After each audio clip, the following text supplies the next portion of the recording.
नमस्कार, मैं हूं मनीषा गुप्ता और रिकॉर्ड महंगाई के बीच दुनिया भर के केंद्रीय बैंक्स ने लगातार रेट हाइक और डॉलर इंडेक्स में मजबूती से सोने में दबाव देखने को मिला है।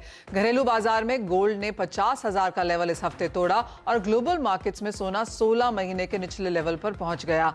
सिर्फ साल के हाई से ही सोना करीब 15% तो चांदी 27% तक लुढ़क चुके हैं। इतनी बड़ी गिरावट क्या खरीदारी का मौका है या अभी और गिरावट बाकी है? आज हमारे खास शो में इसी पर करेंगे फोकस। शो में हमारे साथ हैं ऑगमन गोल्ड फॉर ऑल की रनिशा चैनानी, निर्मल बैंक कमोडिटीज के कुणाल शाह, कामाख्या ज्वेल्स के मनोज झा और लाला जुगल किशोर ज्वेलर्स की तान्या रस्तोगी। आप सबका कार्यक्रम में स्वागत है। प्राइसेस पे पहले यहाँ पर एक ध्यान दे लेते हैं क्योंकि इस साल अब तक हमने यहाँ पर मुनाफा वसूली आते हुए देखी है।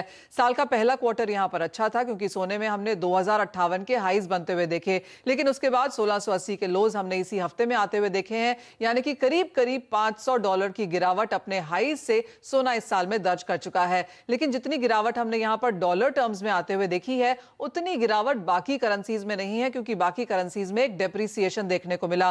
तो चाहे वो रुपया हो, यूरो हो, जापानीज येन हो, इन सभी करेंसीज में सोने चांदी में जो गिरावट है वो डॉलर के मुकाबले यहां पर कम देखने को मिली। जैसे अगर आप चांदी को ही ले लीजिए, इस साल में अब तक डॉलर टर्म्स में हमने करीबन 23% की गिरावट देखी है, लेकिन इंडियन रुपीज में यह गिरावट 12% की है। तो ऑलमोस्ट आधी गिरावट हमने यहां पर आते हुए देखी। तो एक कुशनिंग इफेक्ट यहां पर जरूर रहा। कुणाल, सबसे पहले आपसे जानना चाहेंगे, कैसे देखते हैं आप सोने के प्राइसेस को? आप कहेंगे जो सारी चिंताएं हैं, रेट हाइक्स हैं, वो सब फैक्टर इन हो चुका है? नहीं तो यहां से और क्या देखना बाकी है और कैसे रह सकते हैं prices? Okay, so this is the right time to do this show, Manisha ji, because बहुत ज़्यादा fear है सिस्टम में। सबको लग रहा है क्या होगा, रेट हाइक होगा। सो जो आपने एक वर्ड यूज किया फैक्टर इन है, that is absolutely true. But उससे ज़्यादा मैं आपको, मेरा मानना ऐसा है कि जैसे फेड का रेट हाइक होगा नेक्स्ट वीक, नेक्स्ट 2-3 डेज बहुत बड़ी शॉर्ट कवरिंग गोल्ड और सिल्वर में देखने मिलेगी आपको। So today is the right day to do this show. Monday, Tuesday, Wednesday, ये 2-3 दिन 200-500 रुपया नीचे गया, ऊपर गया, कोई मायने नहीं रखता है। This is the right time to buy gold.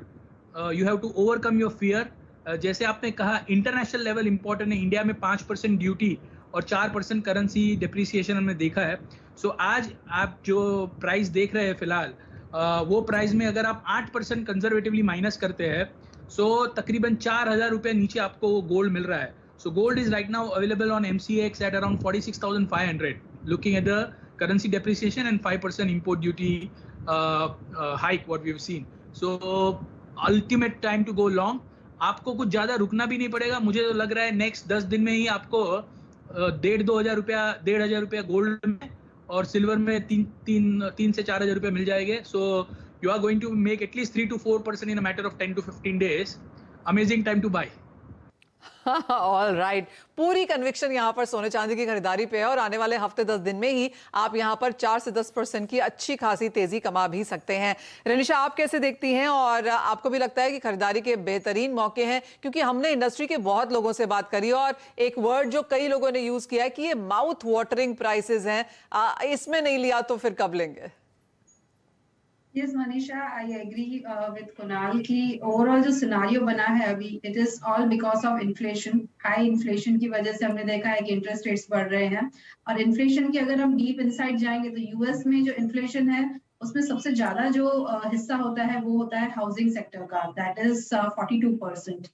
तो आप देखेंगे तो हाउसिंग डेटा जो है पिछले 3-4 महीने से, न्यू होम सेल्स का जो यूएस का डेटा है वो हम देख रहे हैं ओवरऑल टर्न अप हो रहा है, गिर रहा है।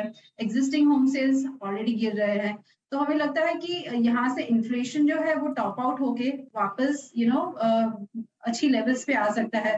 तो हम नहीं देखते कि यहाँ से ज्यादा इंटरेस्ट रेट्स हाइक हो सकते हैं। यस, 75 बेसिस पॉइंट्स जो अभी ऑलरेडी डिस्काउंटेड है, एंड यस यहाँ से और 2 रेट हाइक्स आ सकते हैं।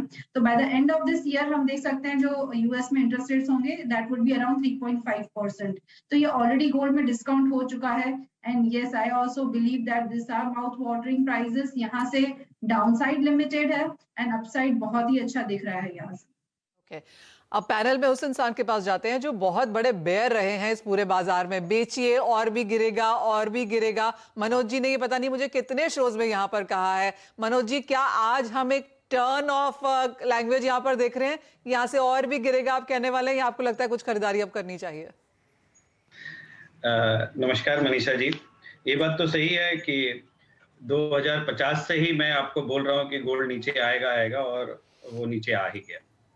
अब मजे की बात यहाँ पे ये है कि ये एक्सेसिव सेल ऑफ हो चुका है, ठीक है? तो गोल्ड कहीं ना कहीं एक बहाना सा ढूंढ रहा है अपने आप को बाउंस बैक करने के लिए, और फॉर अ टाइम बीइंग मुझे भी ऐसा लगता है फॉर अ टाइम बीइंग कि ये थोड़ा बाउंस बैक हो सकता है, चाहे वो मैन्युफैक्चरिंग के डाटा को लेके हो, या फिर आप समझो अभी ईसीबी ने जो अपने कमेंट्री में कहा है कि inflation will be very very high, इस तरह की कोई बात हो तो, या फिर धोखे से कहीं जो फेड के रेट्स हैं वो 0.75 बेसिस के बदले 0.5 बेसिस हो जाए, तो मैंने आपको पहले भी कहा है कि गोल्ड कभी भी $1800 तक जा सकता है, लेकिन ये एक टाइमिंग फेज है।